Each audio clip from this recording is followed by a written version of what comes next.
Hello, climbers, and welcome to Season 4 of Climbing Mount CMMC.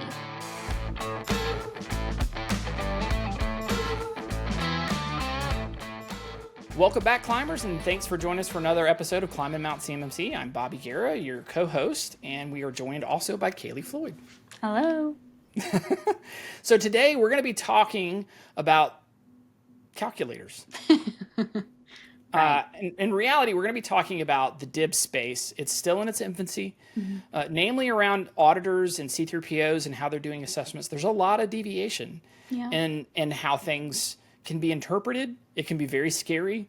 I've heard some very, very terrible, horrible stories with organizations that believed they were doing really, really well and talked with auditors. They walked in, sat down with C3PO and didn't even get past phase 1 because of different opinions about how things can go. So it is something that if you're going to be going into the space, you really need to think about it. You need to really start considering it. It's going to take some years for this ecosystem to really start to find equilibrium on a lot of this technology that's coming out. You've got mobile devices, you've got physical devices you're dealing with, printing, different cloud providers, different technologies they're implementing. And new stuff's coming out all the time, and the auditors have to try to make sometimes spur-of-the-moment decisions based on information that's being provided to them, and they haven't lived in that arena or used that technology or really understand it. So, in fairness to the auditors, it's a tough challenge for them to have to address, especially since it's so new. Absolutely. But what do you do? These are the cards we're all dealt. How do we walk through this? We're going to talk about that. Yeah. So. And so if you're not familiar with, the types of calculators that we're talking about, technically the assessors for CMMC Level 2 are those calculators. And it's understandable that we are not actually robots, so we're not perfect calculators that all have the same answers. And believe it or not, NIST 800-171 controls and even to the assessment objective level is not clearly defined for every contracting company out there. So what that means is that there are some interpretations of how you could do certain things, and maybe you as a contractor is set up in a way that your assessor doesn't necessarily agree with. That's a scary day. That's when you just write out on the calculator. You know how you used to, I don't know if you did this in middle school, but when the boys would write the numbers and they'd put it upside down, it just said boobs. Oh my God. When you were starting to say, she's not going to go to boobs, she totally did. I totally did. Totally did. Yep, you just give up and you throw at the towel. No, I'm just kidding. Can't do that. Can't do that. But, that's so true. Like, just think about it. As an MSP, you're trying to move multiple clients through their CMMC journey. Would you, if you were an accountant, would you use a calculator that comes with various inputs and outputs, and you're not sure if 2 + 2 is going to equal 4 or 8, right? Yeah. That's stupid. No one would ever do that. But that's sort of what MSPs are being asked to do, is they're trying to march their clients. If they're picking different C3POs, they're picking different assessors. What might have been pretty cool over here might be total trash opinion by somebody else on some different scopes. Yeah. And you might find that out during your audit after you already paid $40,000 to $50,000 to do it. See a problem there? I do. So what do we do about that? Right. Let's talk about it. Let's work through it and try to see what are things that we can do, because this is the reality we're living in, whether you want to admit it or not. Yeah, that's so true. So, Bobby, you talked about this before, just when we were discussing this podcast episode beforehand, of just the realizing the infancy of CMMC and being aware that you might have to not have all the answers, but how can you best align yourself and your company to succeed is really what we're trying to do. Because you have to think about, okay, when we are recording this, it is in August of 2025, okay? And January of 2025, so this year, is when assessments for CMMC Level 2 started. And we're allowed to start happening, okay? So, this is very new still. We're going to be listening to this 5 years, down the line and be like, we're so silly. Look how silly we are. But it's still so new right now. what's sad is it's not, though. It is, but it isn't. Yeah, but you can't say, don't say that. You can't say that to people. Well, but you're absolutely right, because a lot of these auditors have just started coming into the ecosystem. They've just started being involved. But keep in mind, DIBCAC audits have been happening since 2016. I mean, a long time, setting precedences in their opinion about how to handle things. Has DIBCAC opinion changed on stuff? Absolutely. That's a completely different podcast episode, but yes, in general, there's been a lot of precedents, a lot of experience set over the many, many years that's happened. But it hasn't been through the lens of pure, like, this is how 32 CFR was set, this is how the DoD methodology and approach, and how it's coming into real practice as we're coming in. Yeah. And it's different. It's still the same, but yet still different. Yeah. Because there's just such a newness of people coming in. There's being applied. So many new assessors, so many new C3PAOs. I go to every conference and I'm like, I've never heard of you before in my life. Do you know what I mean? And I mean, even us, like, I mean, we're still new with being really in this space 4 years ago, you know, and like, we didn't start going to conferences until 2 years ago, really. And so, I mean, I actually was in an audit, told the auditor, well, this is how DIBCAC interpret it. And they're like, well, I don't really agree with DIBCAC. And you're like, what did you just say? Like, did you just say you don't agree with DIBCAC's approach? What? Like, they're part of the Department of Defense. Their job is to, all right, cool. All right. You know, we still went through and passed with it, but it's just like, that's the kind of stuff I'm talking about that just comes up and you're just like gobsmacked when you hear stuff like that. Yeah. So Bobby, let's talk about this from your experience even so far. And I would love to, even if you're listening to this and you have something too of how you've helped yourself and your company through this and protected yourself and, you know, set yourself up for more success in this ecosystem, what is the first thing that you would tell people to do or start doing to align yourself better with the ecosystem right now? You've got to protect your boundary and design and architecture and scoping. That's sacred. Yeah. Like, you're not even going to get out of phase one if you don't know that down in your bones. And that's so many times, like, all of a sudden the auditor might come to you and say, well, no, your physical location's actually in scope. And you're like, what? Like, you're not, unless you got an airplane ticket in a month to show up here, we're not prepared. Are you going to show up? Like, are we now going to change your mind about how we're going to do it? Like, the scoping, they might say, oh, no, all those devices are in scope now. And you're like, we didn't apply the controls around it. So even if you got past phase one, you're still going to fail because you didn't necessarily control them the way that you would want to all of a sudden when they get brought in scope. So just because you got past phase one doesn't mean that you're going to make it. And if you're new to this and you're not sure what phase one and phase two is in the CMMC assessment process, phase one is where you define the scopes, the types of assets you have, people that are going to be involved in the assessment. There's just this kind of preamble conversation. It's usually a half a day to a day, and they make the ruling about where the boundary is and how the CUI is going to flow through that client's environment. And they say, do you have an MSP?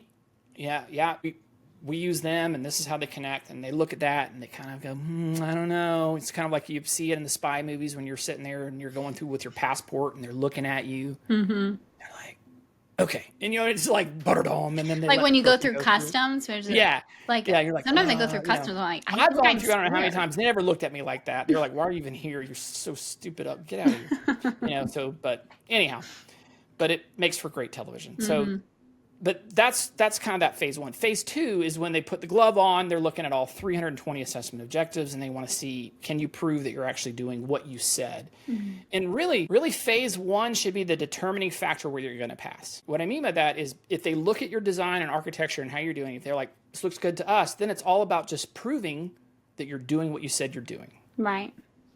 Now, if you didn't come prepared to prove that in phase two, then you could have a problem. You might have to provide additional evidence. Or if you're lying about everything. Or if you're lying about evidence, then they catch you, then you got a problem. But you need to sit down with a professional, with somebody you trust. And even for us, with the experience we had, we were still like, look, I brought in like 2 separate C3PO companies that I knew. I was like, does this look right to you? So I think first and foremost, get some professional opinion from people that you have, that you trust. If you're an MSP, talk to other MSPs that you know that have already gone through and passed their level 2 assessment. There's not many of them, but if you try to get in groups and peer groups of people that have done it and gone through it, or CCAs that have sat through assessment audits, or C3POs that have done it, that you really know, not someone that likes to talk on a podcast but hasn't actually lived it. You want to go through and talk to people that have been on the streets, wrestled on the mat, and in their bones understand it because they've done it. Yeah. Get real input from them. Yep. Well, I completely agree. Speak to somebody else. I also want to highlight something that we even talked about in our previous podcast episode, which is sometimes, you're so used to looking at something, or it's your own environment. And so already what you're looking at before you're looking at it. And so to get a second set of eyes to that stuff and the way that you're doing things is so important, because that's what an assessor is doing. That's what they're going to do. And so you so should blinding when you keep looking at that stuff over and over and over again. Yeah. I mean, I can't tell you how many times I've accidentally spelled my name wrong or whatnot, because I'm so used to looking at it. I just assume that I've done it, and I send a text or something, or send an email. I'm like, why did I just do that? It's just something you're so used to looking at it. Or even like marketing material that we go out, I spell CMMC wrong. Like, but I just assume, because I know what it is, and I know that's bad. I've done it too, so I'm not throwing stones at glass house here. But what do you always say? You say, dang it, my humanity kicked in. And it is what it is, right? And so the second thing that you said, which I feel like you kind of brought this up a little bit before you even talked about asking for outside help or consulting or somebody who's done it before, but it really is defining, like, and creating a diagram yourself internally. Doesn't necessarily have to be something that's like, for the assessment necessarily, but a way to prepare yourself as well. Could you kind of break down what you mean by that to people listening? Yeah, so you've got to really have a good definition of what you've got. Yeah. You've got to have a great outline of the architecture and flow of how things are happening, because you've got to be prepared to speak about it. And if you're not confident about it, how can you get the assessor to be confident about it? Absolutely. And you have to look at it from the perspective of each control 320 times. You have to say to yourself, how can I prove this? Mm-hmm. How can I prove it? Not, am I doing it? Because that's bush league. You're just getting into it. You don't know what the heck you're doing. Yeah. Because a real person that's gone through it goes, how can I prove it? Yeah.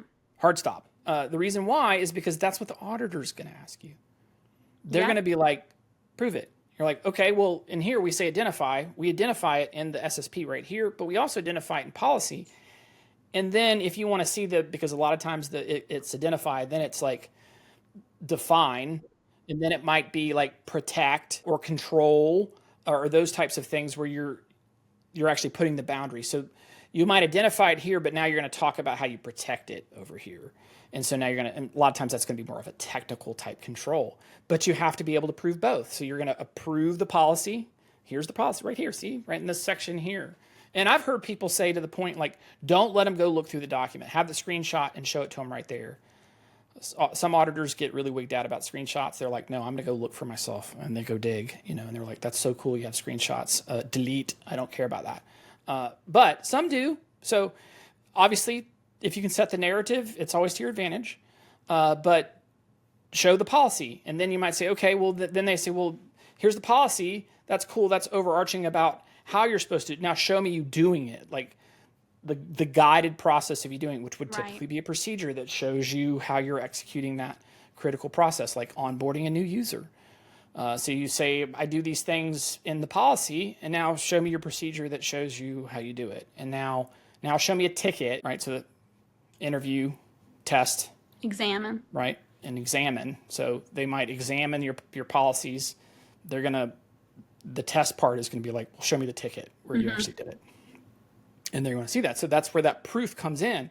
So you really have to have a good understanding of the assessment methodologies, examine, test, and interview. They want to see that how that. And so just be able to look and say, if I have to discuss all three of those with this assessment objective, how would I handle it? And then move on. Yeah. And you just do that 300. And then I would recommend write it down. Write the menus. Write down how you're going to do it. Be Yeah. prepared to do that. And then you write all that down, and then you've got that. But when you're talking with your friends, guess what? That's 320 that your friend, I don't care. There's no friend that I have on my Rolodex that's going to look at 320 assessment objectives and look at them all and go, that looks good to me. I mean, that's like 2 or 3 days worth of effort, man. Yeah. That's somebody that shows up and paints your house, you know? I mean, who does that for free? True. Nobody. Yeah. Not in these day and ages. Yeah, that's so true. And I feel like this brings up a great point as well of not necessarily like you're like prepare for a fight with your assessor kind of thing, but if you're defining those things exactly how you're talking about here, Bobby, you're able to clearly explain to an assessor that maybe might have a different perspective when he or she first sees something. You can kind of give reasoning and examples and perspective to them to where it might just change their first opinion of it, based upon what you say afterwards. Right. You definitely don't want it to go the opposite way where you fumbling over your words and misusing, this or explaining this incorrectly all of a sudden makes them go, okay, well, this is definitely trending not met, and it makes them even more sure that they got it right. You want confidence of backing it up. You want an assessor is going to have more confidence in you when you have the confidence and you're speaking with authority in these things. So I think you're so right about all of these things that you're preparing and getting ready for before the assessment, and honestly making like a script for yourself with certain things is preparing you to have that confidence going in. I think this is one of the benefits of getting yourself your own level 2. Yeah. The smart play here is as an MSP is what you're talking about. As an MSP, right? As an MSP would be to try to put all the components that you feel like you're probably going to use with a client in your assessment, if you can help it. So if you're like, okay, we're going to have mobile phones, we're going to have BYOD, we're going to have laptops, like cram in all of the complicated, difficult crap that you're like, I don't know if this is going to work. Like, put it all in your audit, because if you fail, all right, you failed yourself, but the client didn't have a front row seat to see that. Yeah, so true. Right? So you can go through and learn on your own dime, not the client's. But maybe you're like, I don't have the money to do that. Well, I can understand that, but like, this is real, man. Like, if you're failing some client and you've never gone through it and you're like, well, I don't have the money, so we'll just learn on theirs. And then it's a mom and pop shop. And they have bids that are happening. And if you try to reschedule and they fail, their queue, the C3PO's queue to reschedule might be 8 months, and they lose those contracts. You may jeopardize the future of that organization. Yeah. So there's a tremendous amount of pressure on you as an MSP as you're trying to support the client that you can't phone this in. You've got to really be prepared to do that. And that's why I'm just an ardent believer of if you try to prepare that environment and try to apply as much as you can. We tried to. Did we get all the scenarios? No, we didn't. Have we run into some challenges because of that? Absolutely. That's just a word of advice. Try to put in as much as you can, because that can really help you build your team, your design, your architecture, your support team. Because if it's built into how you guys operate as an organization, your support team's going to do a much better job of being able to handle it down the road. And you'll be able to speak more authoritatively when you're doing it for a client to justify it. And you can say, look, dude, I literally have a level 2 and we did it that freaking way. So don't tell me this isn't supposed to work. I have a level 2 certification to say that it did. And now they might say, well, you shouldn't have, and then the whole conversation starts to spiral out of control. So, determine on whether you want to do that or not, but you get my point. Yes. Yeah. The other thing that I was going to say, which I'm glad that you brought up the MSP side, I'm going to bring up too, on the other side of it with contractors. I had a recent conversation with Di Eddington, and she just walked her entire company through a CMMC level 2 certification, and they are now CMMC level 2 certified as a prime contractor. Now, something that she really emphasized that I think is important to even note here is you have to prepare not only like as an MSP, you have to prepare your side, but also inside the organization, you have different pockets in your organization as a contractor, right? You've got HR, you've got business development side, you've got marketing, you've got, And they may not servicing. care at all about CMMC. They may hate CMMC. Most of the time, they don't give rat's booty about CMMC, and they say, can you please leave me alone so I can do my job? But something that is so great of how Di, talks about how she prepared her teams is like she sat down with them individually and figured out like what was the boundary here, what was the problem here, like how do we handle it here, and what do they might need to talk to these things in an assessment, and preparing your individual teams so then you have confidence in that way as well. So it's not just just one team. It's not just one company. It's like all of these certain aspects of the company that it's like all part of it. It's all flowing through. You can't just avoid it. And that also too. So I'm adding, if it's okay, I'm adding something is to also speak with your teams individually and prepare them for the assessment process and how to define those things. But also the second thing I would say too is this is not going to happen without leadership allowing you to have it happen. And Di even talks about this in her episode too, and I love this. It's like, could you imagine interrupting and making their jobs harder for each of those teams on an individual basis to prepare for CMMC and not having leadership buy-in? Right. Those teams are going to say, get the crap out of my office and leave me alone. Right. Leadership has to say to those teams, this person has full authority to take up your day, to take up your time during these things to help you prepare, to get understanding from you, to get the information that they need from you so that they can create this system security plan that's full of all of these stories of all of these different departments, And if leadership is not bought in and they're like, and they told Di, can you be quiet and sit down? You're driving us nuts. The system security plan would never occur. No. The diagram would never be made because it takes the whole company, putting in their different parts, and you are going to fail that assessment if you are not talking to the different parts of your organization, So true. I rest my case on my soapbox. No, I love it. And I think this kind of takes us to kind of the next point from the perspective of like, what would you do when you're talking with a C3PO, right? Like what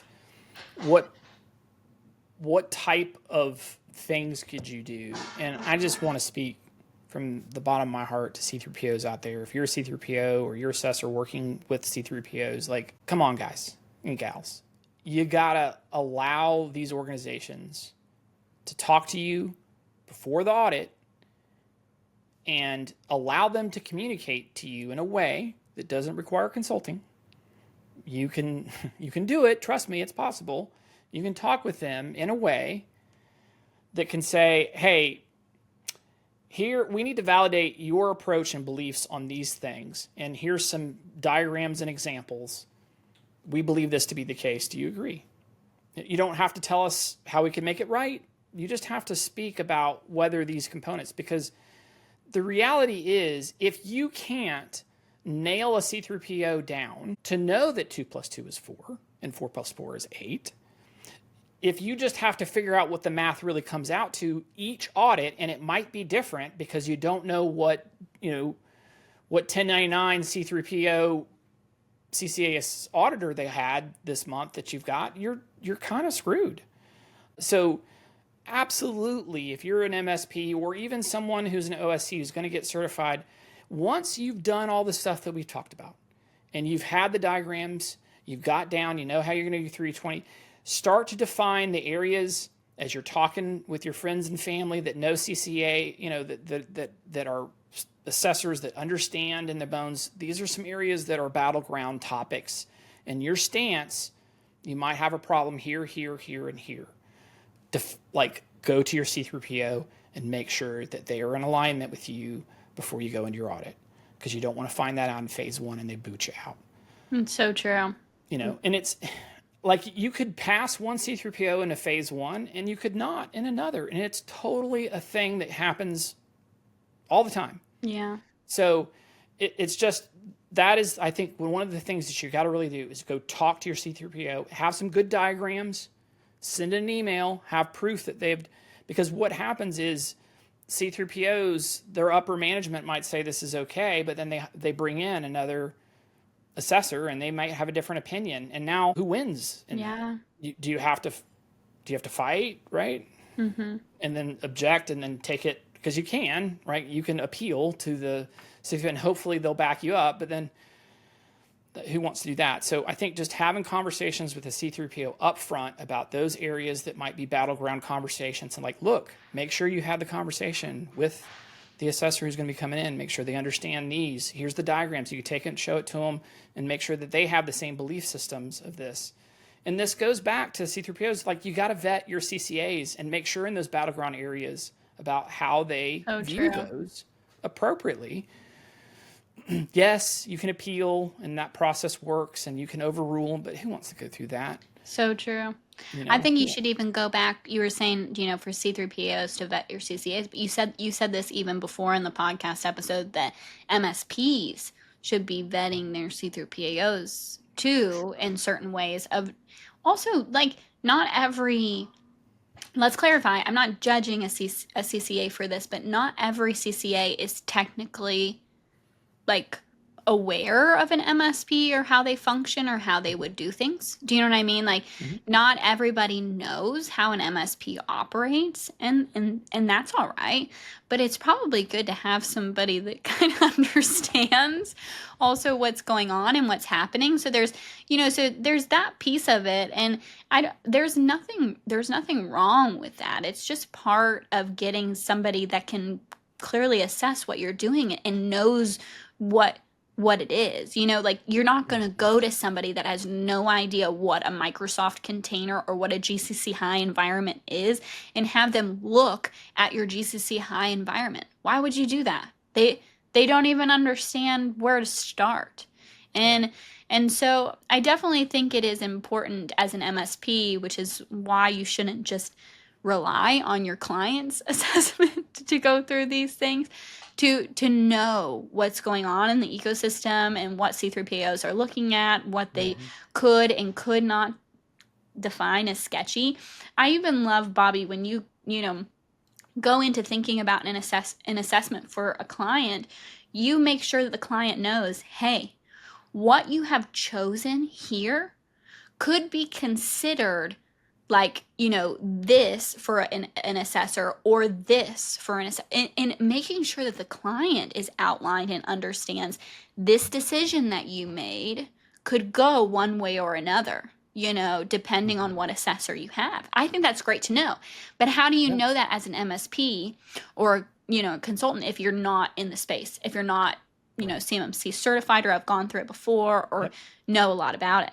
So anything else that you want to add before we close? I think as an MSP, it is really important that you align, this is just a word of advice, with a couple C3POs that you feel are in alignment with you. It's not that I'm saying play insider ball here. That's not what I'm saying. I'm saying you need to be able to get to know them so that as you're implementing specific technologies, that you are in alignment with the interpretation of how things go. Not that, like I said, you're trying to do insider ball, but because if you don't have that set up, if you're just picking every MSP at random, or not MSP, but C3PO at random, the chance that all your assessors you're going to pick are going to perfectly agree with all the perspectives you have is going to be pretty low. And you're going to have a potential problem there. And so that's why you want to narrow it down, have the idea of here, you want to have the avatar of solutions that you're going to, the tools in your tool chest. You're like, this is how we're going to do mobile management. We might have these 3 different possibilities here. Here's how we're going to do our cloud. We're going to only use GCC high, or we might use GCC and high. And here's the way that we're going to handle physical locations. And here's how, if they have infrastructure local, we're going to handle it. Here's how, go through and define all that. And as you start to have conversations with those C3POs to see how you're going to be in alignment and make sure that all the tools in your tool chest are approved from the perspective of the way you're doing it. Now it's just about making sure that you're doing what you say you're doing. Yeah. Right? The auditors are going to come in. They're going to look at how things are going. They're going to assess you and say, okay, are you doing the background checks? Yes. Okay. Axiom, did you verify that you did the background checks, that they did that before you added them to the system? Yep, we looked at that. We did that. Okay, good. So, and you followed that procedure. Show me the ticket where you did that. Okay. And you're doing the evidence. You're proving. It's not that having those agreed approaches is a bad thing. It just gets you down to the nitty gritty of now prove that you're doing it, right? Like you're getting past those critical details that can really screw you up in those early phases. And then you can't really recover from that. Yes, I completely agree. And let's be clear, this is not talking to a C3PAO to understand as an MSP, okay, hey, just want to see if I bring my client over to you, all I need to show you is screenshots for evidence, right? And that's fine. No, that is wrong, okay? Right. We are not talking about that. The assessor needs to assess you still. They are going to 100%. look at your evidence. They are going to need to see those things, okay? We're not talking about that. And that's why I think those bad eggs and those bad things are why people are so scared of doing what Bobby is saying. But that is not the same thing, because just like Bobby said at the beginning of this, the infancy of CMMC, there is not an exact approach that every single organization can take. NIST 800-171 and the assessment objectives are not clearly defined always, because they have to be worked into many organizations in many different ways. So there are interpretations. There are going to be interpretations. And you want to make sure that the way that you interpreted it is the same way that your assessor is going to interpret it. They don't have to tell you how to do it. They don't have to tell you how they're going to assess you. They're not going to do a little, like a fun little, sidebar conversation of like, this is what I'm going to ask you for, Bobby. Here's the info. That's not what we're talking about. That is considered another thing, and that is wrong. Yeah. But I think those bad eggs are why people are afraid or don't think they can do what you're saying. Do you know what I mean? Mm-hmm. So. Well, and here's another concept that you can kind of go through is, as the MSP, as you're engaging several different C3POs and you're trying to vet them and their beliefs and approaches, you're not looking for consulting, like you're saying. Well, all you're just trying to do is get clarity and definition, so that if you run into the human factor with the CCA on that audit team, you can still go back to that C3PO and say, hey, humanity happened. This person had a different perspective on it. Can we kind of get this back in alignment here? Because we just did 4 other assessments. Yeah. And that was cool. With the exact same thing. Yeah. Losing their mind about the way that we approached POAMs. Yeah. And like, what are we talking here? Yeah. And they're like, okay, we got this, and you're like, okay, exactly. Good. Now, did they assess and look and make sure that you're doing POAMs and you're doing absolutely, yeah. But it's just their opinion of how it should be done might be different, and you're just like, we don't have time for this kind of shenanigans. Shenanigans. Yeah, but tomfoolery. To speak for the audit, I mean, I'm studying for my CCA. I just finally got my Tier 3 back, thank the Lord. It took me like 8 months to finally get my Tier 3 done. It's crazy. Now I'm studying for my CCA to go ahead and pass. And it's hard. Everybody me and Adam constantly disagree on things. Adam loves to disagree on things too. Like, man, are you just agreeing just to disagree because it's fun? Yeah, it absolutely is. It's the human factor in this process. So I get it. CCAs are going to have different, but that's why you want to go and get this stuff nailed down. Yes, absolutely. Because of that part. And it's very reasonable to have that. So yeah.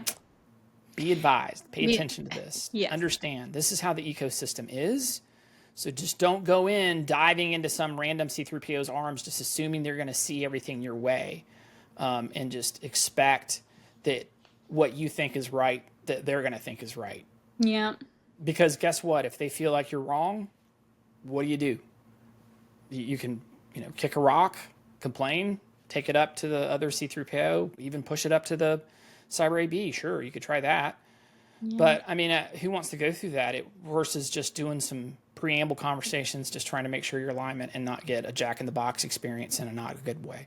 Yeah, I'm going to be honest too. Many contractors are waiting too long to even have time to dispute something. probably. Like, they're waiting until, they're like, oh, this perfect timing. I'm going to apply for, I'm going to put in a bid for this contract in August. And so I should be able to do my assessment in July and be fine. I'll be CMMC level 2 certified. Well, if you do what you're saying and you're waiting for like an appeal, or you're trying to, well, there goes that, that contract. Yep, That's gone. So you don't even have enough time to do that. So. Absolutely. Yeah. You've got to really pay attention to that. And give yourself enough time that when you're looking at your data flow and your solution and how you're going to approach it, then you got to talk to various C3POs to kind of see if they're in alignment, and you're talking to your trusted sources, and people are pushing back on you, and then you have to pivot and you got to change how you're doing things. Did you give yourself enough runway for that? Right. Well, thank you guys for listening to this episode, and I hope you enjoyed. Again, we really care about this community. We care about this ecosystem. We're grateful for our CCAs that stand up to this challenge of being a broken calculator and not having all of the answers, but having to make decisions, very difficult decisions for companies all around the DIB space. We also feel for contractors that have to go through these assessments every 3 years and are going through ones probably right now as we're talking. So we hope you guys enjoyed this discussion, and just please make sure to be prepared and come to a fight with actual weapons, and actually have armor and know what you're doing. And if you have any questions about any of this, please make sure to put it in the comments. We will respond to any of those, as well as you can reach out to us on LinkedIn and whatnot, and just share your perspectives of what armor you put on and ways that you've been able to help yourself through it too. I had such a great conversation with Di and how she experienced this. This was so cool. So I'd love to hear other people's perspectives through their assessments too. That would be super fascinating. But we hope you guys enjoyed today's episode. Stay tuned next Thursday for another episode. But until then, keep on climbing. See you guys. Make sure to follow us on LinkedIn and YouTube to stay up to date on the latest CMMC news. We hope you guys enjoyed today's episode and listen out for the next one. But until then, keep on climbing.